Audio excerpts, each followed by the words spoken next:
გამარჯობა.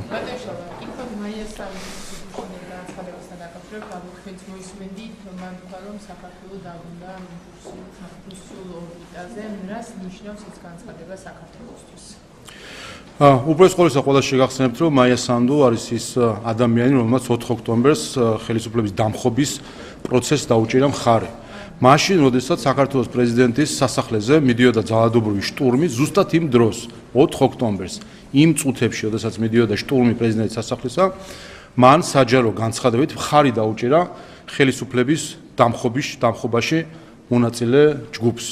რაც უკვე აჩვენებს თავისთავად, თუ რა ღირებულებით საწყისებზე დგას ეს ადამიანი ერთი და მეორე ესეც აჩვენებს, რომ ის ამას აკეთებს ხვების კარნახით, ამის დიდი ეჭვია, ვინაიდან წელიწადში ერთხელ გავახსენდებით ხოლმე და რატომღაც ფიქრობს, რომ აქვს რაიმე მორალური, პოლიტიკური, იდეოლოგიური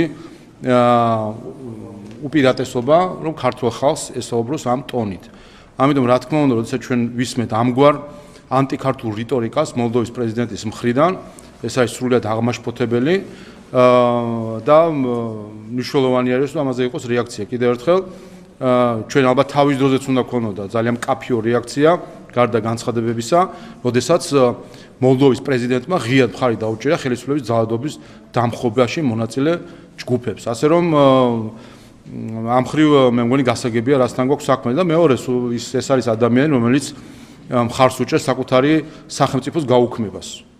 და არ მგონია საერთოდ რომ აქ საერთოდ ჩვენ სალაპარაკო გქონდეს რაიმე სახელმწიფოებრივი ღირებულებებზე, ხო, როცა ის საუბრობს ამა თუ იმ ორბიტაზე დაკავშირებასთან თუ ასე შემდეგ, ამა თუ იმ სახელმწიფოს და მე მგონი მისი განცხადება, რომ ის მხარს უჭერს საკუთარი სახელმწიფოს გაუქმებას და შეგახსენებთ мотивაციას.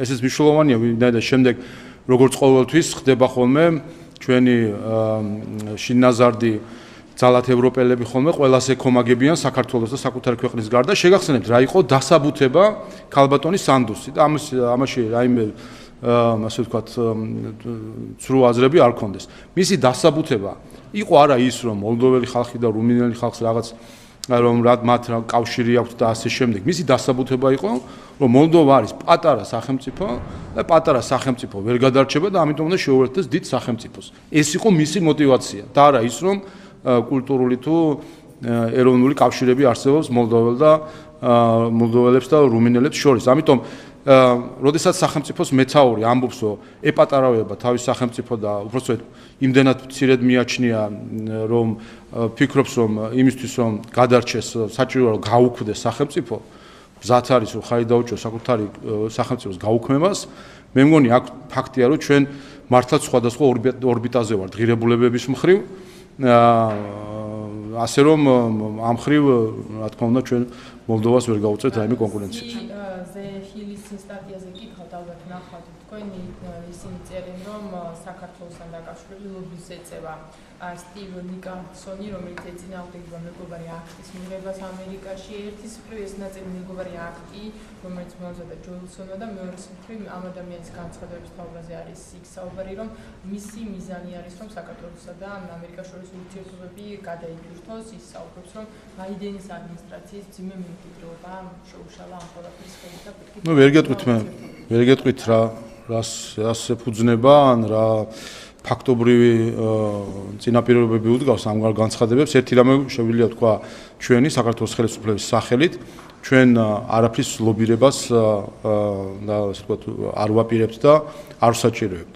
ჩვენ თქვით, რომ ქართულ ხალხს ბევრია გაკეთებული იმისთვის, რომ ქართულ-ამერიკულ ურთიერთობაში ეჩვენებინა, რომ ჩვენ ვართ არამხოლოდ ქვეყანა, რომელიც რომელსაც სურს არამხოლოდ სარგებლის მიღება, ასე ვთქვათ, და თავად კონდეს სარგებელი ამ ურთიერთობაში, არამედ მზად არის მხარში დაუდგეს მას ვისთანაც სტრატეგიულ პარტნიორობას აკავშირებს. ასევე ჩვენ ამერიკელ ხალხს და ამერიკის ხელისუფლებას არაერთხელ დაუდექით გვერდში. ამას წინ ვისმენთ ჩვენ დანიის განცხადებას მათი ავღანეთში მონაწილეობასთან დაკავშირებით. საქართველოს შეგახსენებთ, რომ ნატოს არაწევრ ქვეყნებს შორის იყო ყველაზე დიდი სამხედრო კონტინგენტი წარმოდგენილი ავღანეთში. მეორე, საქართველოს ნატოს წევრ ქვეყნებს შორისაც კი მეოთხე იყო კონტინგენტის რაოდენობით და მესამე საქართველოს ერთსულ მოსახლეზე გადაანგარიშებით საქართველოს ყველაზე მეტი ჯარისკაცი დაკარგა ამ ომში, სადაც ჩვენ ამერიკელებთან ერთად ხარდამხარ ვიბრძოდით.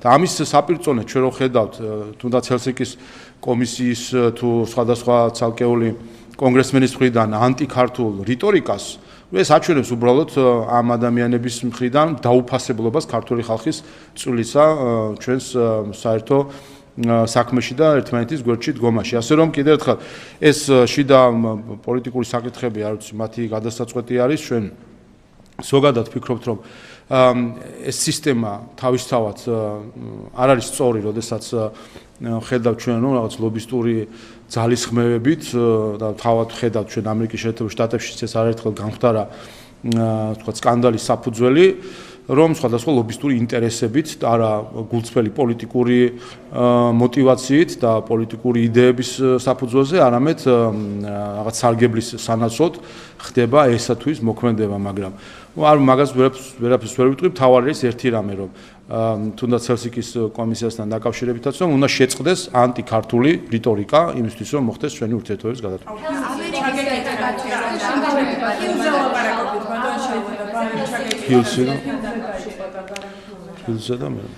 აი, სტივ ნიკანდროსი პირველად არჩინება ქართული ოცნების დამცველად, ასე ვთქვათ, დაახლოებით 2 თვის წინ ჩვენ პირადად მოვიპოვეთ ეს წერილი, ოფიციალური წერილი, რომელთაც ის მიმართავდა კონგრესმენებს და მადლობას უხდიდა მაგალითად იმაზე, რომ არა დაუჭიროს მხარი ქართული ოცნების არაღიარების აქტს. ახლა ვხედავთ, რომ უკვე მეგობარი აქტის წინააღმდეგ და ვისი ბრძვის.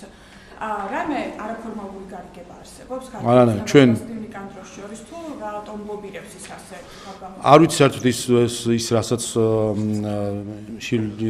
სტატიაში არის საუბარი, რამდენად სწორია თუ არ არის სწორი, ეს ერთი და მეორე ჩვენ არანაირად ხო იქ არ ვიცი შეიძლება იქ მოგეთ შიდა რა პროცესებია ეს ერთი საკითხი. ჩვენ ამ საკითხთან არანაირი კავშირი არ გვაქვს და ჩვენ არანაირ დაცვას და წარმოდგენას ქართული ხალხი არ საჭიროებს. ქართული ხალხის თავი დამცველი არის ის საქმე, რაც ჩვენ ქართულ-ამერიკულ ურთიერთობაში გაგვიკეთებია. ამის დანახვა არის საჭირო, მეტი არაფერი იმისთვის, რომ გააზრებული იქნეს თუ რა როლი აქვს თავის დროზე საქართველოს შეტანილი ამ სტრატეგიული პარტნიორობის გაძლიერებაში. ასე რომ კიდევ ერთხელ ჩვენ არაფერი დასაცავი ქართულ ხალხს არ აქვს.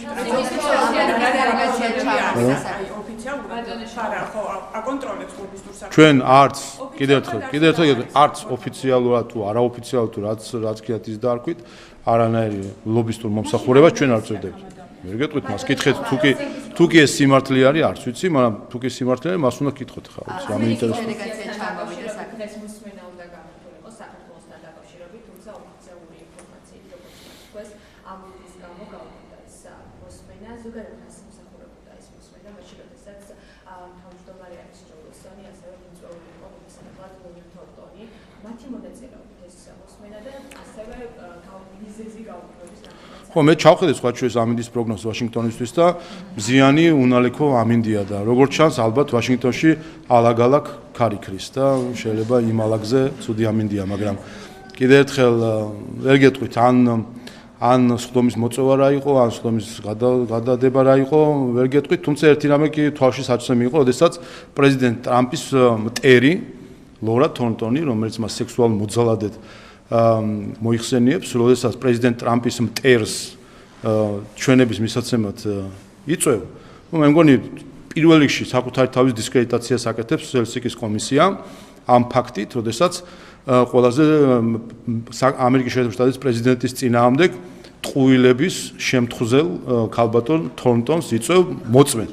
შესაბამისად მისი სანდოობა რამდენად შეიძლება იყოს ასე ვთქვათ სერიოზული კონგრესისთვის, ესეც კი მეტყურებს. კიდევ ერთხელ, როდესაც პრეზიდენტ ტრამპის მტერს რესპუბლიკური პარტიის წევრი ჰელსინკის კომისიის წევრები, რომელიც რესპუბლიკურ პარტიას მიეკუთვნებიან, პრეზიდენტ ტრამპის მტერს იწვევენ მოწმედ, ეს უკვე მეტყველებს, რომ ან ვერ ერკვევიან საკითხებში და ვისთან საუბრობენ, ვისთან აქვს საქმე, ასე ვთქვათ, და თუ ასეთ ხალხს ეყრდნობიან თავისი აზრის ჩამოსაყალებლად, კარგად ყოფილა რაღაცა. ამერიკის ფედერაციის ჩამოშილება ოქტომბრის საქმესთან დაკავშირებით ვიკითხავთ, შეიძლება უცხოეთიდან დაფინანსებული გამჭვირვალება საქართველოს, ისევე როგორც ოპოზიციური მედია და პირველი 4 ოქტომბრის ხელისუფლების დამხობის საქმეს მოიხსენიებს, როგორც სასახლის ხობის დამხობის საქმე.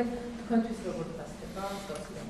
ეს არის კარგი დასტური იმისა, თუ რატომ არის ჩუმად დღემდე ევროკავშირის ელჩი და არ გმობს 4 ოქტომბრის ძალადობას, რატომ არის ჩუმად დღემდე ევროკომისია, რომელიც არ გმობს 4 ოქტომბრის ძალადობას, სწორედ ეს არის, მათ გარკვეული პაუზა აიღეს, რომ ეს თემა 4 ოქტომბრის ხელისუფლების დამხობის მცდელობა, თემა ასე ვთქვათ, გარკვეული დრო გასულიყო, ამოესუნთქა ბრიუსელს და ასეთი აგრესიული კამპანიით შემოსულიყო, რასაც ახლა აკეთებს მის მიერ დაფინანსებული ორგანიზაციის ხელით, როდესაც ცდილობენ ხელისუფლების დამხობის მცდელობას, ასე ვთქვათ, დააკნინონ და სასახლის ღობეუც სცენარი უწოდენ და გაიმეორონ ერთ-ერთში ის ნარატივი, რომელსაც ამკვიდრებს პარტიული ტელევიზია TV1.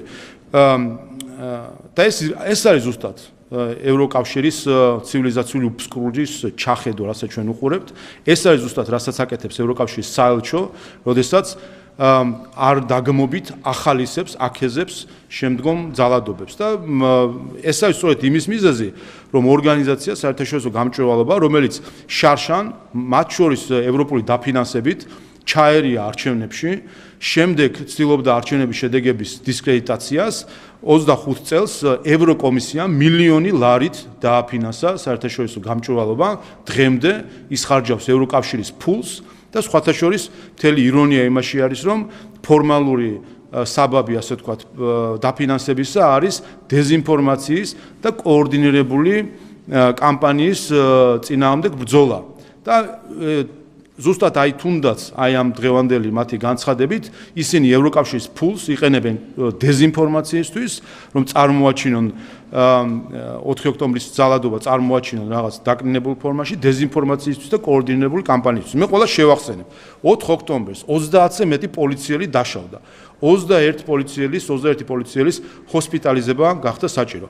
ამ შიდა ტერორისტებს, ოდესაც ევროკავშირის ფულით ამართლებენ, ეს არის სირცხვილი, უპირველეს ყოვლისა ევროკავშირის საელჩოსი, რომელსაც ევალება, რომ ყურადღება მიაქციოს, რამდენად რა მიზნებით იხარჯება ევროკავშირის მოქალაქეების ფული და ეს არის სირცხვილი, რა თქმა უნდა, როდესაც ევროკავშირის საელჩო უშვებს, რომ ევროკავშირის ფულით მოხდეს შიდა ტერორიზმის გამართლება, რასაც ჩვენ 4 ოქტომბერს უყურეთ, მოხდეს პოლიციელზე ძალადობის გამართლება და ამიტომაც იყო, რომ ერთი პოლიციელი არ მოუნახელებია ევროკავშირის ელჩს 4 ოქტომბრის შემდეგ, ერთი განცხადება არ გაუკეთებია, სადაც ის მკაფიოდ დაგმობდა მათ შორის მისგან დაფინანსებული ადამიანების მონაწილეობას 4 ოქტომბრის პროცესში და ჩვენ ხედავთ იქ ვინ იყვნენ სახეები ამ პროცესებისა. ამის შედეგი არის, რომ დღეს საერთაშორისო გამჭვირვალობა უკვე პირდაპირ ეს არის ნიშანი იმისა, რომ ეხლა უკვე ჩაერთვებიან უცხოეთიდან დაფინანსებული NGO-ები აგრესიულ კამპანიაში იმისთვის, რომ გაამართლონ შიდა ტერორიზმი, გაამართლონ პოლიციელებისზე თავდასხმა, გაამართლონ სახელმწიფოს გადატრიალების მცდელობები. ამაში იხარჯება დღეს ევროკავშირის ფული. ამას ვამბობ სრული პასუხისმგებლობით, რომ ევროკავშირის საელჩომ ამასთან დაკავშირებით თავის პოზიცია უნდა გვაჩვენოს.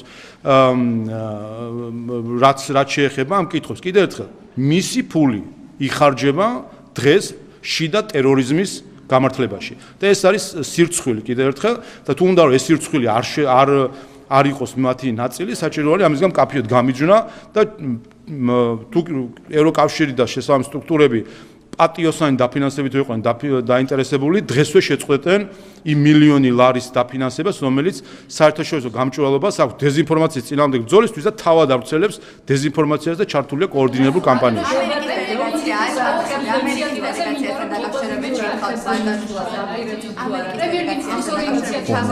კითხოთ ბატონ შალო, თუ შეიძლება პირველი ეხება სურსეთის ფასების რეგულირების პროცესს. ხედავთ, რომ მუშაობა აქტიურად დაიწყო, დღეს უკვე ფარმაცევტების ხდება, მანამდე იყო სხვადასხვა შეხვედრა, დაემატა ორი ნაწილი, მედიკამენტებიც და ასევე საწვევის ნაწილი. უშუალოდ ის საპარლამენტო მუშაობის ნაწილს თქვენ როგორ ხედავთ, იმიტომ რომ მომდევნო კვირიდან უკვე კომისიის საფინანსო და ვადევნოს.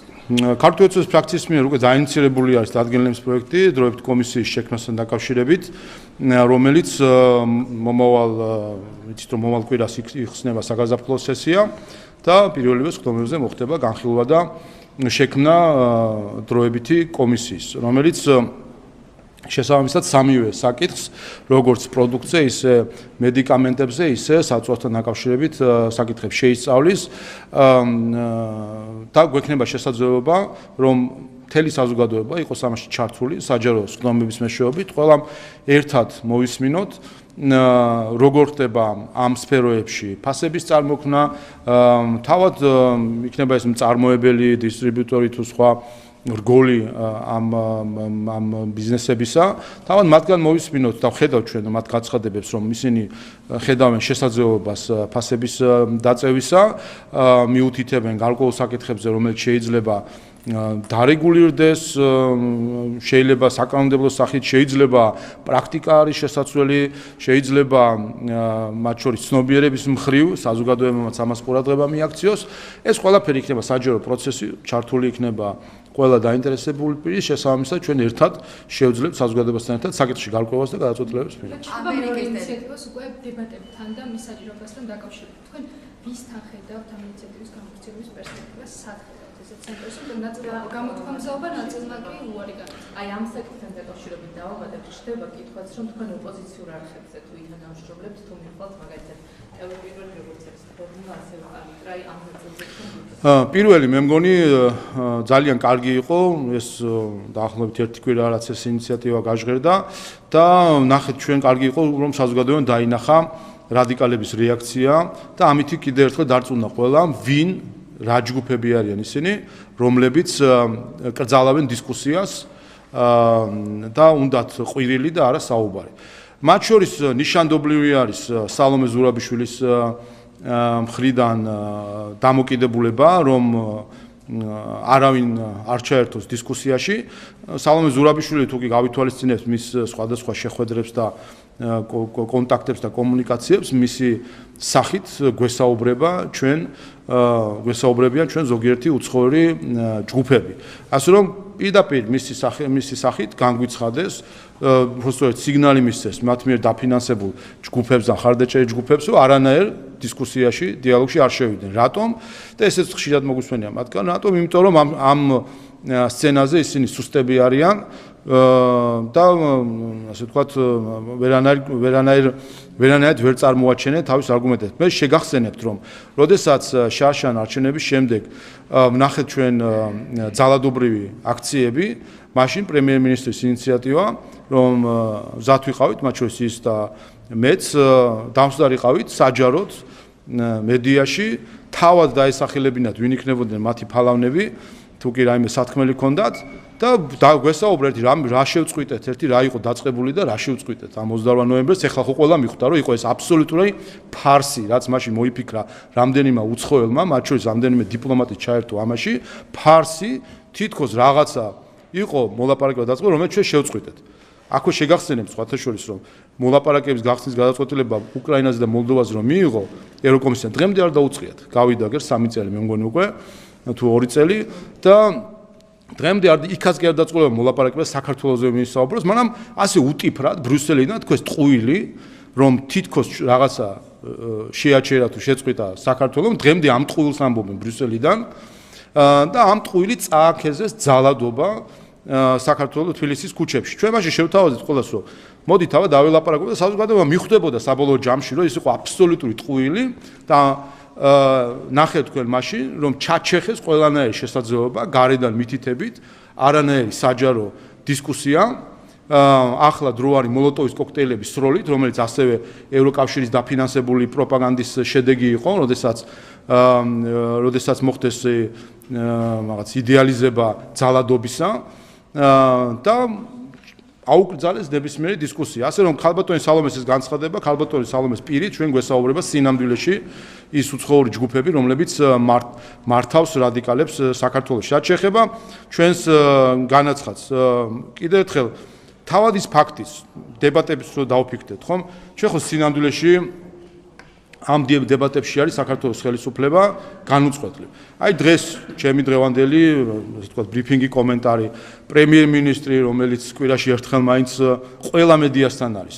რეალურად ჩვენ მათ შორის იმის გათვალისწინებით, რომ ჩვენ პარტიული რადიკალური ოპოზიციის პარტიული ტელევიზიები არიან, ჩვენ ხო იმ პარტიებთან დებატი გამოდის, როდესაც მათი მედიის წარმომადგენლები არიან მონაწილე, თქვათ, ამგვარი, ასე თქვათ, ინტერაქციისა მედიასთან. ასე რომ ჩვენ არ ყოფილა კითხვა, რომელიც ვინმეს დასმა უნდოდა და უმაღლეს თანამდებობის პირების მიმართ პრეზიდენტის, პრემიერ-მინისტრის, პარლამენტის თავმჯდომარეს, კომიტეტების თავმჯდომარეები, მინისტრები არ არსებობდა კითხვა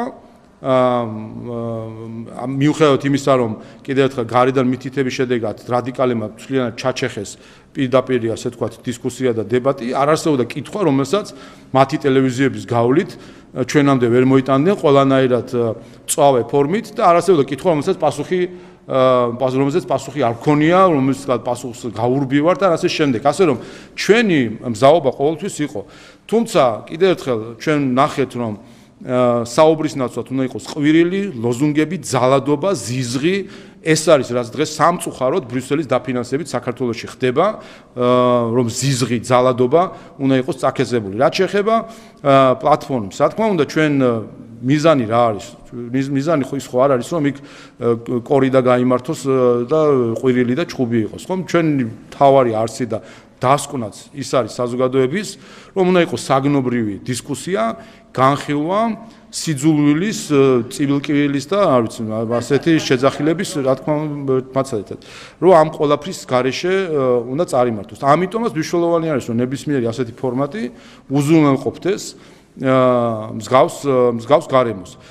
ეს ერთი და მეორე, რა თქმა უნდა, იმისთვის რომ ჩვენ გქონდეს ასე ვთქვათ, ოპონენტებად ჩვენ ვაღიარებთ, რა თქმა უნდა, მათ, ვინც კონსტიტუციურ წესრიგს აღიარებს. ვინც კონსტიტუციურ წესრიგს არ აღიარებს, ის მტრობს საქართველოს კონსტიტუციას, არ აღიარებს საქართველოს კონსტიტუციას და რა თქმა უნდა, რთული იქნება წარმოვიდგინოთ, რომ ასეთი დებატების მონაწილე ვიყოთ. მათ შორის ეს ეხება რადიკალური ოპოზიციის კუთვნილ მედიას, რომელიც დღემდე არ აღიარებს საქართველოს კონსტიტუციას, არ აღიარებს დემოკრატიას, არ აღიარებს ხალხის მიერ გაკეთებულ არჩევანს, ამიტომ უპირველეს ყოვლისა რადიკალური ოპოზიციის ეს ნაწილი და მისი ტელევიზიები უნდა დაუბრუნდნენ კონსტიტუციურ წესრიგს, აღიარონ საქართველოს კონსტიტუცია და ამ შემთხვევაში, მხოლოდ ამ შემთხვევაში იქნება შესაძლებელი, რომ განვიხილოთ ამგვარ პარტიულ მედიაში ჩვენი მონაწილეობა დებატებში. ამერიკის დელეგაცია ბატონო შალვა რამდენიმეჯერ დაგისვით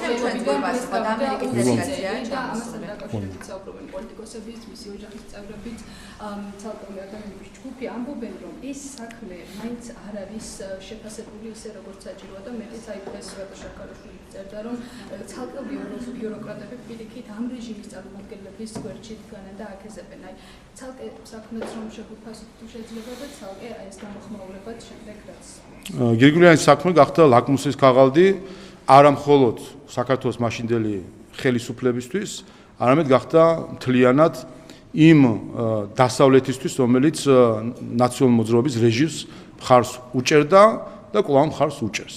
ეს არის ყველაზე ცხადი ტესტი ღირებულებებისა. პირდაპირ შეგვიძლია ეს საკითხი ავიღოთ და მიუსადაგოთ ნებისმიერ ევროპელ პოლიტიკოს, ინსტიტუციას თუ ასე შემდეგ და მივხვდებით ვისგან გვაქვს საქმე.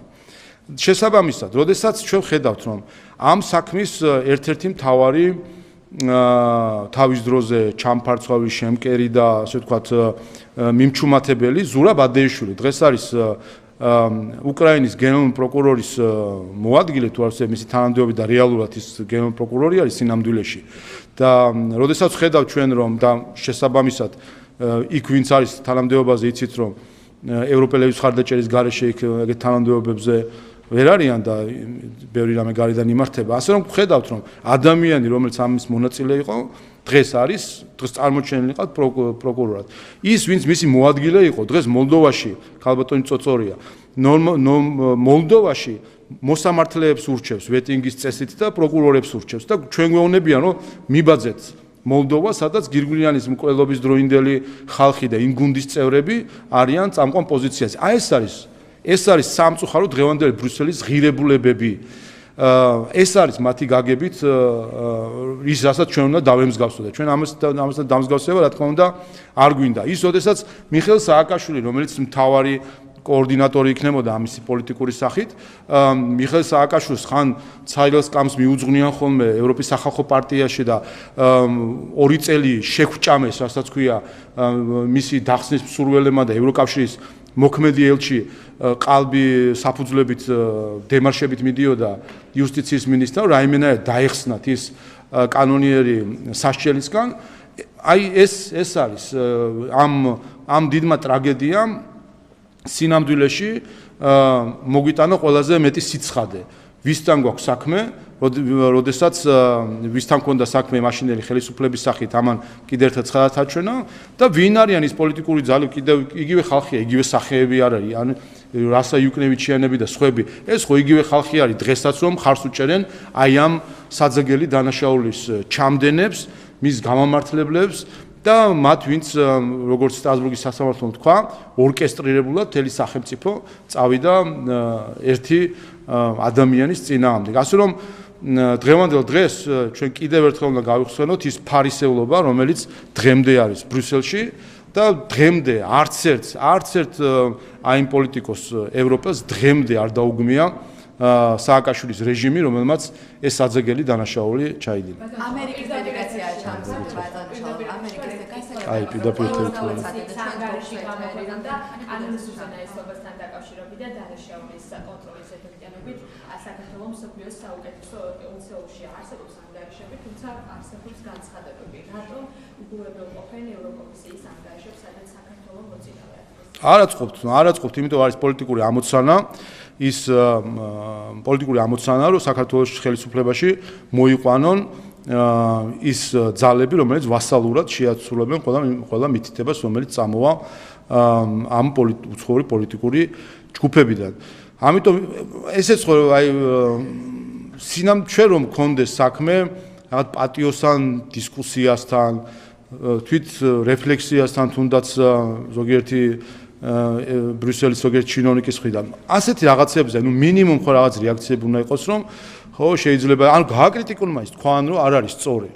აი ამას რომ აჩუმათებენ, რომ ცდილობენ რომ დაფარონ ეს აბსოლუტური წინააღმდეგობა, რომელიც არის ესე ვთქვათ, კვლევაზე დაფუძნებულ მიგნებებსა და კაია კალასის ჰაერიდან მოტანილ განცხადებებს შორის აი ეს წინააღმდეგობები რო არსებობს, ამას უჩუმდებიან, ხმას არ იღებენ, ეს აჩვენებს სინამდვილეში, რომ გვაქვს საქმე არაჯანსაღ მართვასთან ევროკავშირის და ეს არაჯანსაღი მართვა უკვე ძალიან კარგად ჩანს ბევრისთვის თვითონ ევროკავშირის შიგნით, ხედავთ ჩვენის დაპირისპირებები, რომელიც არის, შეუძლებელი არის ბრიუსელის ამგვარი მართვის პირობებში რაიმე პერსპექტივა კონდეს ევროკავშირის როგორც ერთიან სივრცეს, ვინაიდან ხედავთ აბსოლუტურად არაკვალიფიციურ და პოლიტიკურად მოტივირებულ დამოკიდებულებას. კიდევ ერთხელ, როდესაც ბრიუსელში წამყვანი ძალები არიან ბალტიის ქვეყნების ხელისუფლებების წარმომადგენლები, რომლებსაც აქვთ გამოკვეთილად მტრული პოლიტიკა ქართული ხალხის წინააღმდეგ, რა თქმა უნდა, ჩვენი ხაიქ სიკეთეს არ ველით არანაირს.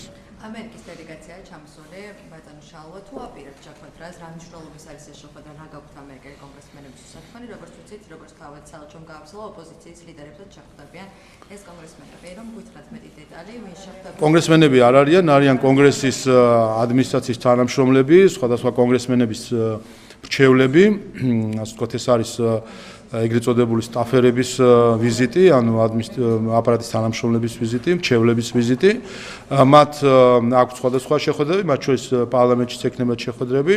ასე რომ მათთვის საინტერესო საკითხებთან დაკავშირებით ყოველთვის მზად ვართ ვისაუბროთ.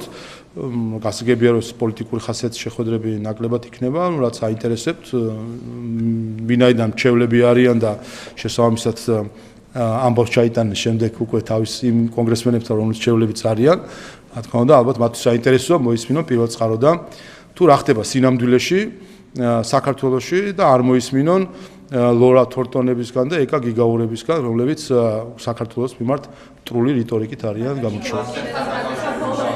პრეზიდენტის პარლამენტში საგარეო კომიტეტზე დამტკიცდა გაფართოების სტრატეგია, სადაც საქართველოს აღსანიშნავი უკრაინა, მოლდოვა, ბალკანეთის ქვეყნები. ანუ 2030 წლის გაფართოებაში საქართველოს ოფიციალურად არ მოიაზრება.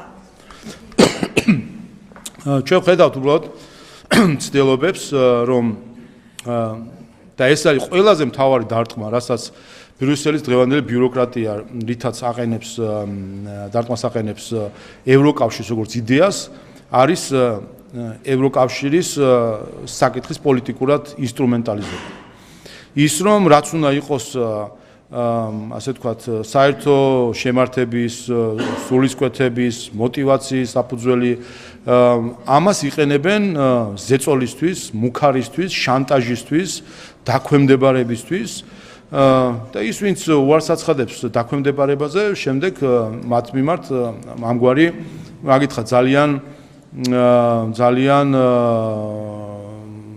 მდაბიო ხასიათის რაღაც ბწკენებით არიან დაკავებული, იქ არ გახსენე, საქართველოს თავზე გადაუფრინე და ისე ჩაუფრინდი აზერბაიჯანში ან სომხეთში, ნუ ასეთი მდაბიო საქციელით რო ფიქრობს ხალხი 3000 წლოვანი სახელმწიფოს წინააღმდეგ ასეთ საქციელს ქვეყანას რომელსაც ყველაფერი გამოვლილი გვაქვს აჩვენებს უბრალოდ თუ საქმე გვაქვს საქმე ევროპელი ბიუროკრატების საქმე გვაქვს არაკვალიფიციური ხალხთან რომელთაც გასაგებია რაც აქვთ ამოცანად მაგრამ იმდენად არაკვალიფიციურად აკეთებენ ამასაც რომ საბოლოო ჯამში ჩვენ ხედავთ გამოკითხვების შიგნითაც ევროკავშირში გამოკითხვების საქართველოში აზიანებენ თავის თავს რაც სინამდვილეში ბოლო რამდენიმე წელია ანტიქართული რიტორიკით მათ რასაც მიაღწიეს ერთადერთი რასაც მიაღწიეს ანტიქართული რიტორიკით და ქართული ხალხის წინააღმდეგ მტრული პოლიტიკის განხორციელებით არის ევროკავშირის დაზიანება. აი ეს მიიღო ბრიუსელის ბიუროკრატიამ და ეს გვაწუხებს ჩვენ.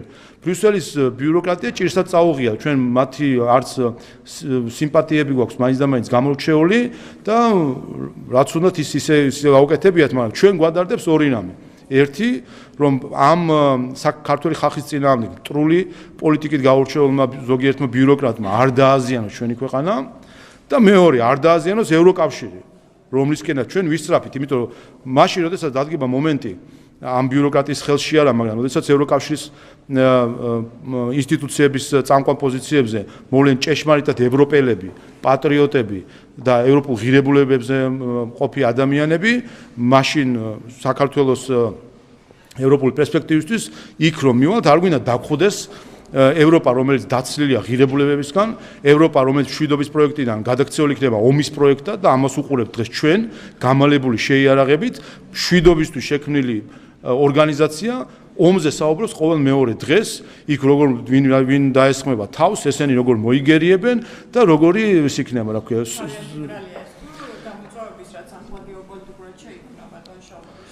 ამერიკის ახალმა ადმინისტრაციამ თქვა ძალიან მკაფიოდ და კაციშვილი არ აღმოჩნდა დედამიწის ზურგზე რომელიც შეეწინააღმდეგა ამ თეზას რომ თავის დროზე ამერიკის ხელისუფლებაში რომ ყოფილიყო ისეთი ადმინისტრაცია რომელიც დღეს არის ომი უკრაინაში არ იქნებოდა გაგიგონიათ რომელიმე ევროპელმა რომ ამას წინააღმდეგ რამე თქვა იმიტომ ეს არის სიმართლე ეს არის სწორედ დასავლეთის ეს არის სწორედ ევროპელების და ამერიკის ყოფილი ადმინისტრაციის უპასუხისმგებლო პოლიტიკის შედეგი რაც ჩვენ მივიღეთ საბოლოო ჯამში გლობალური მასშტაბით მათ შორის რაც ჩვენ მივიღეთ უკრაინაში იმიტომ რომ თავის დროზე ევროპელებს და ამერიკის წინა ადმინისტრაციებს რომ გამოეჩინათ შესაბამისი პასუხისმგებლობა ხედვასწორი და არ მიეყვანათ დაპირისპირება ამ დონემდე ეს ომი არ იქნებოდა და დღეს როცა საუბრობენ რომ ეს არის ევროპის წინა ხაზი რატო არ არის არც ერთი ევროპელი რომელიც იქ იბრძვის რატო სად არიან ესტონელი ჯარისკაცები სად არიან გერმანელი ჯარისკაცები სად არიან ფრანგები რატო არ იბრძვიან სანგრებში რატო არ შეხედან დღეს ევროკავშირის მიერ წავლილი ჯარისკაცები რატომ არ არიან იქ სანგრებში თუ კი ეს წინა ფრონტია და აქვე ერთ საკითხად შევეხები უკრაინის პრეზიდენტმა როგორც იცით საქართველოში ელჩი დანიშნა უკრაინის ელჩი რაც მისასალმებელია ერთის მხრივ თავად ფაქტი და მეორე მხრივ ერთადერთი კითხვა შეიძლება რომ რა შეიცვალა საქართველოს თავის პოლიტიკა არ შეუცვლია როგორც 3 წლის 4 წლის წინ უკვე 4 წლის წინ ვთქვით რომ არ დავაწესებთ ორქრის სანქციებს, ახლაც ვამბობთ რომ არ დავაწესებთ ორქრის სანქციებს, როგორც 4 წლის წინ ვთქვით რომ არ გავაგზავნებთ ქართველებს იქ საომრად, ახლაც არ ვაპირებს სახელმწიფო რომ გააგზავნოს ქართველები უკრაინაში საომრად. როგორც გახსოვთ, ეს იყო ორი მიზეზი, რომელიც პრეზიდენტმა ზელენსკიმ დაასახელა მაშინ, რატომაც გაიწვია საქართველოსგან ელჩი, იმიტომ რომ საქართველოს სანქციები არ დაუწესა რუსეთს და თავისი თავი არ გაიხადა არ გახადა წინახაზი ფრონტისა და მეორე, იმიტომ რომ საქართველოს ხელისუფლებამ ქართველები არ გააგზავნა უკრაინის ომში საომრად. ორი მიზეზი. აქედან ჩვენი პოზიცია ორივეზე იგივე დარჩა. ასე რომ ეს ფაქტის დანიშვნის ალბათ აჩვენებს, რომ იმედია იმას აჩვენებს, რომ გადაიაზრა უკრაინის ხელისუფლებამ, რომ ის სამწუხაროდ ის მტრული რიტორიკა, რომელიც ჩვენ გვესმოდა ქართველების წინააღმდეგ, ის ანტიქართული გადაწყვეტილებები, მათ შორის საქართველოს წინააღმდეგ, შედეგის მომტანი არ არის და ამიტომ მნიშვნელოვანი რა თქმა უნდა ელჩის დანიშვნა.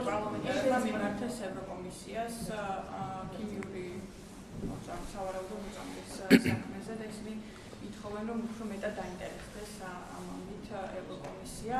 როგორ ფიქრობთ, ვერ დაარწმუნეთ ეს რა არის ამის მიზეზი? მაინც ვერ დაარწმუნეთ ყველა დასავლეთში, რომ რაღაც აკრძალული ნივთიერება არ იყო გამოყენებული ქართულში. ამის მიზეზი ერთადერთია. ევროკავშირში დღემდე არ არის ისეთ სისტემა, როგორც ამერიკაში, ფარას სახით და ჩვენ არ ვიცით, ვინ რა ფულს იღებს. არადა ჩვენ ვიცით, რომ ევროპარლამენტში ფულს იღებენ.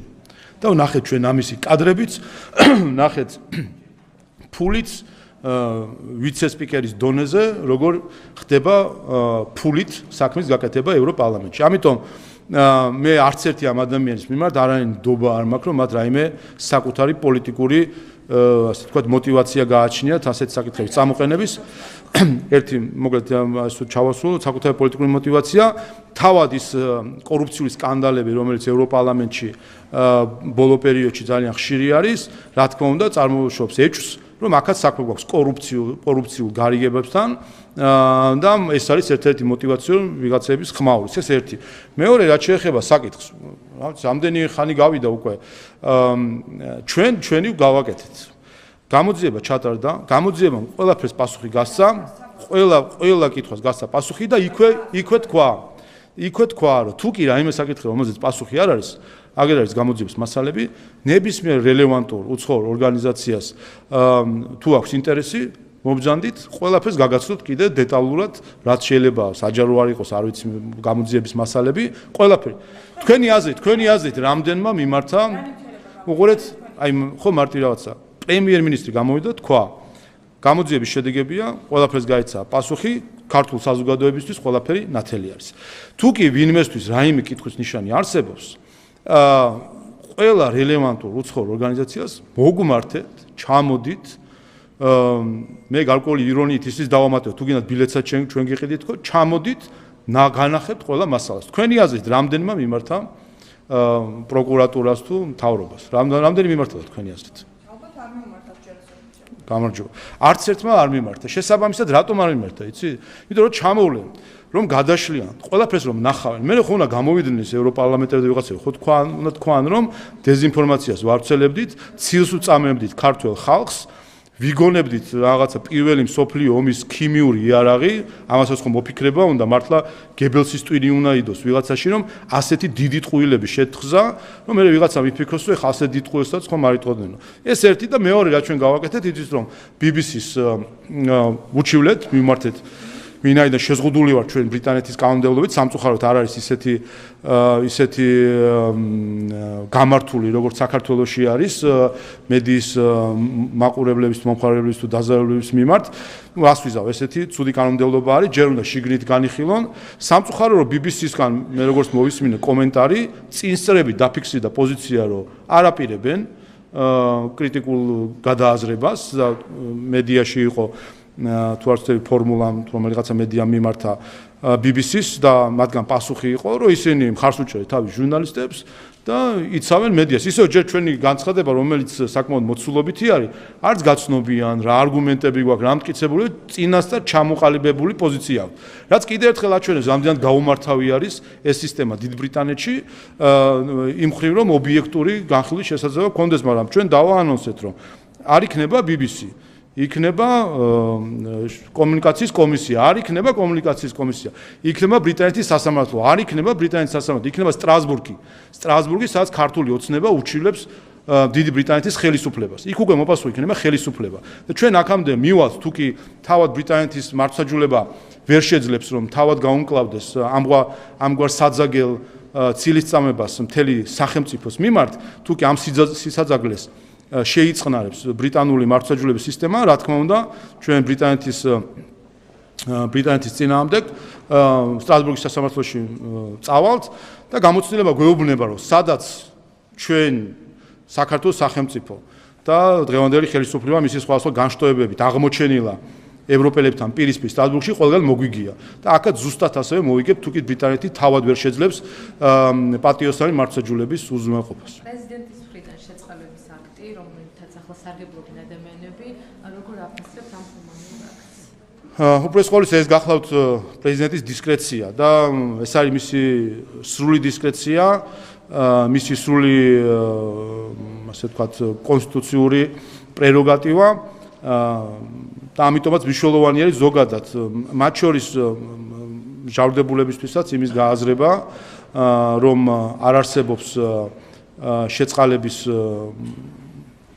უფლება, ასე ვთქვათ, მოთხოვნის უფლება, ეს არის დისკრეცია, რომელიც პრეზიდენტს აქვს და ის იღებს ამ გადაწყვეტილებებს და ჩვენ ვნახეთ, რომ ორი შეწყალება, რომელიც გამოვიდა ახლა ნათლისღებაზე, გუშინ ნინოობაზე, რომ ეს ორი შეწყალება საკმაოდ მოცულობითიც იყო. ნახეთ რეაქციები, ნახეთ მედიის საშუალებით ასევე ოჯახები, რომლებიც უხარიათ, რომ ხელახალი შანსი მიეცა და ნახეთ ასევე კვლავ რადიკალური ოპოზიციის, NGO-ების აბსოლუტური ცრუ კამპანია, რომელიც მათ ჰქონდათ წამოწყებული, რომ თითქოს მოლოტოვის კოქტეილების მსროლელები უნდა შეეწყალებინა პრეზიდენტს და რატომღაც ეს მოლოდინი თითქოს ვიღაცას ჰქონდა და მთავარი საკითხიც ეს არის, რომ თავად წარმოშობენ ცრუ მოლოდინებს, შემდეგ ცრუ იმედგაცრუებას და შემდეგ ამ ცრუ იმედგაცრუებაში თავად აღმოჩნდებიან ხოლმე, ასე რომ კიდევ ერთხელ დაგვაჩვენეს მათ საკუთარი ჭეშმარიტი სახე. განათლების რეფორმის ეროვნული კონცეფცია რომ დამტკიცდა, ზოგადად ვისაუბრებთ საზოგადოებისთვის რა დადებითი ბენეფიტების მომყარება. ზოგადად განათლების კონცეფციასთან დაკავშირებით იცით, რომ გარკვეული დეტალები უკვე ეტაპობრივად მოხდა მათი გამჟღავნება, ჩვენ საზოგადოების რეაქციაც ვნახეთ და პოზიტიური რეაქცია, რომელიც საზოგადოებას აქვს ბევრ საკითხთან შორის, მათ შორის სასკოლო ფორმის შემოღებასთან დაკავშირებით, მათ შორის სახელმძღვანელოებთან დაკავშირებით, რომ სახელმწიფომ აიღოს პასუხისმგებლობა და თავად იყოს პასუხისმგებელი სახელმძღვანელოებზე, თავად იყოს შემოქმედი ამ სახელმძღვანელოებისა და უზრუნველყოს, რომ ერთიანი სტანდარტით და ერთგვაროვანი სახელმძღვანელოებით ხდებოდეს სწავლება და ბევრი სხვა საკითხი, რომელიც მთლიანად ამ რეფორმაში არის, თქვენ ნახეთ, რომ ამხელა მართლაც ისტორიული რეფორმა მიმდინარეობს, როგორც ზოგადი განათლების მიმართულებით, ისე უმაღლესი განათლების მიმართულებით. რამდენი საკითხი წარმოიშვა?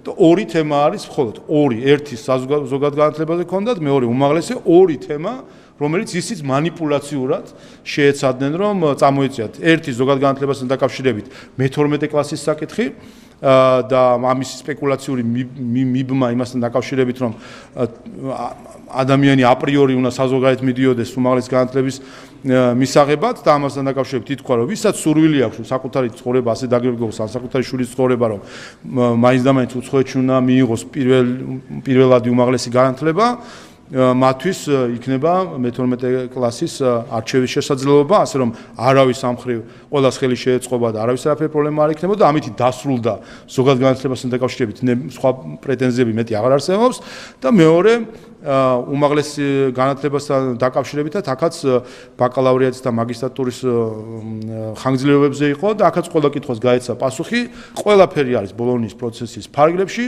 ყველაფერი არის რაც თავარია იმისთვის, რომ მიიღონ ხარისხიანი განათლება საქართველოშივე ხარისხიანი განათლება. ასე რომ ამას აქვს მნიშვნელობა. ბევრი მათ შორის ჩემი კოლეგა ჩვენს გუნდშიც ადამიანები, რომლებსაც გვაქვს საზღვარგარეთ განათლება მიღებული, მაგრამ მე მგონი ყველას გვაქვს მიღებული შემდგომ, ასე ვთქვათ, სამაგისტრო ან სადოქტორო საფეხურზე მიღებული განათლება და სხვათა შორის არავინ ვინც აქედან ჩადიოდა გერმანიაში თუ სხვა ქვეყანაში უმაღლესი განათლების შემდეგი საფეხურისთვის არავინ იქ არ ჩამოუვარდებოდა ადგილობრივ სტუდენტებს და მათ შორის შედეგებიც ქართველი სტუდენტებისა ამაზე მეტყველებს. ამიტომ ამას ჩვენ ის კი არ უნდა ვთქვათ, რომ აპრიორი და თავისთავადი უნდა იყოს, რომ სკოლას როგორც კი დაამთავრებს ადამიანი მაინც და მაინც უნდა საზოგადოებრივ გარბოდის სასწავლებლად. აქ უნდა ქონდეს უპირველეს სკოლისა ყველა პირობა ხარისხის თვალსაზრისით, უპირველეს სკოლისა და ინფრასტრუქტურის თვალსაზრისით. რა თქმა უნდა, ზოგადად ასე ვთქვათ, თვალსაწიერის გაფართოებისთვის, რა თქმა უნდა, ყველას უნდა ქონდეს შესაძლებლობა სოფლიოს ნებისმიერ ქვეყანაში წასვლის და დამატებითი განათლების მიღების, მაგრამ მთავარი ამოცანა ეს არის.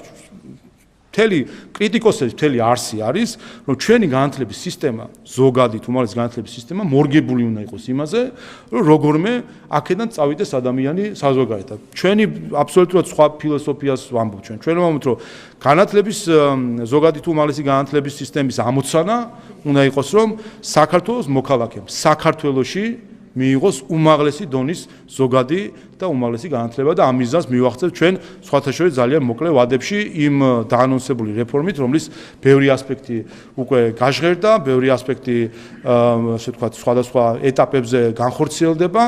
მთავარი მიზანი არის კიდევ ერთხელ ხარისხიანი განათლების მიღება.